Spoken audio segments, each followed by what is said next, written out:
Going back to Saturday's scrimmage, played some more plays. Guys played about 50 snaps each. Defense had, I think, 4 turnovers on the day.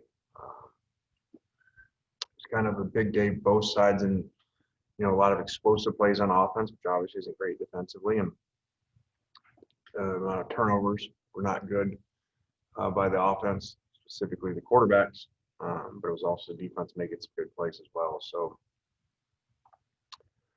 we will have a mock game Saturday, so our players get used to everything that we do on a Saturday, and kind of have a Florida service team for the other team, and just kind of keep pushing forward.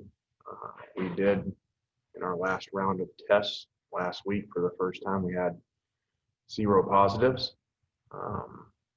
So that was great. Really good that, give a lot of credit to the kids for that.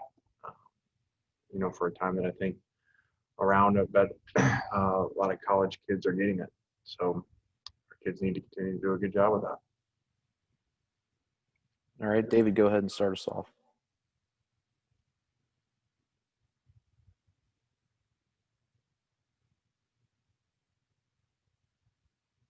I think we may have lost David, so we'll start with Parrish now. Lane, you said you had 0 positives. How many active cases do you still have with COVID?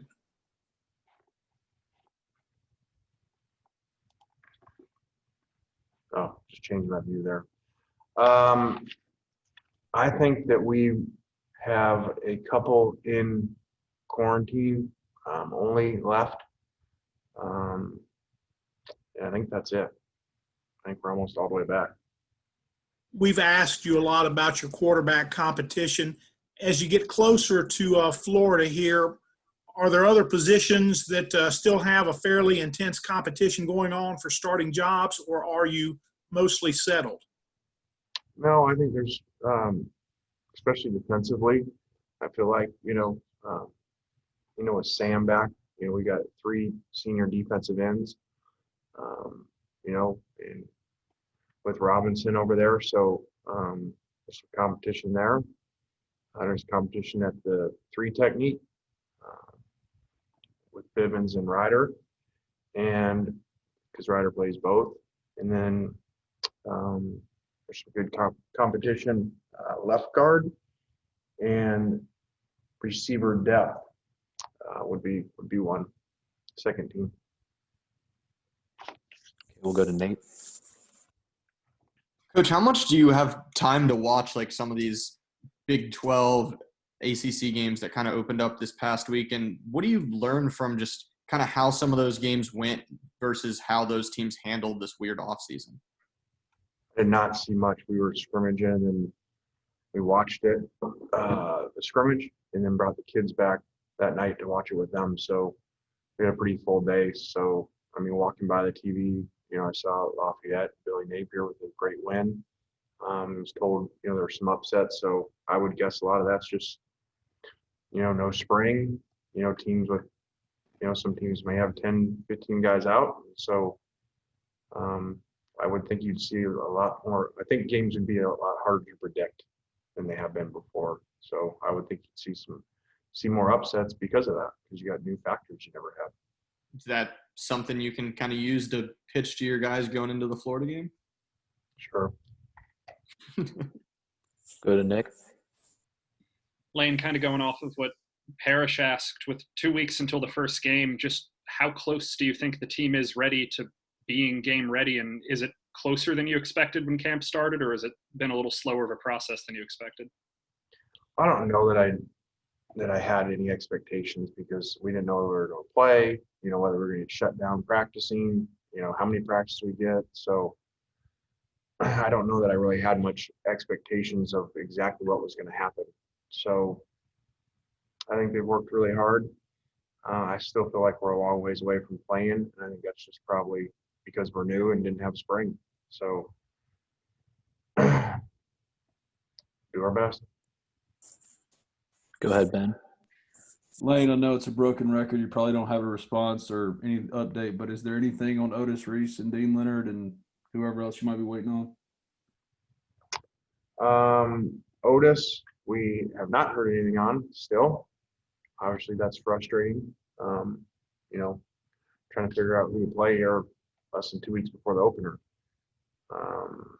And Dean, the NCAA said yes, and so now that is to the SEC. So we're waiting on that. Obviously, we hope he plays. He got shut down in Canada, couldn't play, so I don't know why he ever wouldn't let the kid play. You know, what was he supposed to do? It wasn't his fault. Go ahead, David. Yeah, hey guys, been having some technical difficulties, so I don't know if this has been asked yet or not. But Lane, can you talk about whether or not you guys have begun preparation for Florida? How much time you're allotting for that, and how that's going? We had a couple periods today, but we're still, you know, in training camp practices just because we're so far behind. So each day as we go this week, will be a little bit more. Saturday will be completely because it's a game basically against them, and then next week we're into a normal routine. And we're going Monday, Tuesday, Thursday, Saturday this week, so that way they're a little fresher for the Saturday mock game. Go back to Parrish.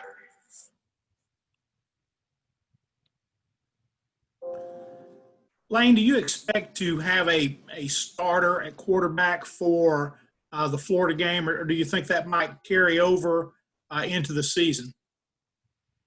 I don't know that. Would like to, like always. But these guys are pretty unique in their skill set, so I don't know that we will have one. Any other questions for Coach Kiffin? Go back to Ben. Yeah, Lane, we haven't heard much about Luke Knox this camp. What's kind of been his status and how he factors in potentially defensively? Yeah, he was out for a while, so missed a lot of time like a lot of our guys, and we don't get into why with injury reports, but, you know, most days we have 15, 20 guys out. So, you know, a lot of these guys have missed a lot of time like him. Yancey, go ahead with your question.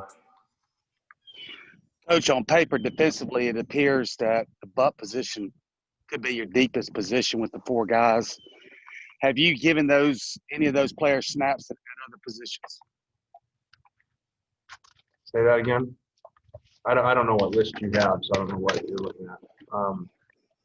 So maybe tell me the players you're talking about. Mack, Robinson, Clowney, and Williams. I assume those guys are still at the butt position.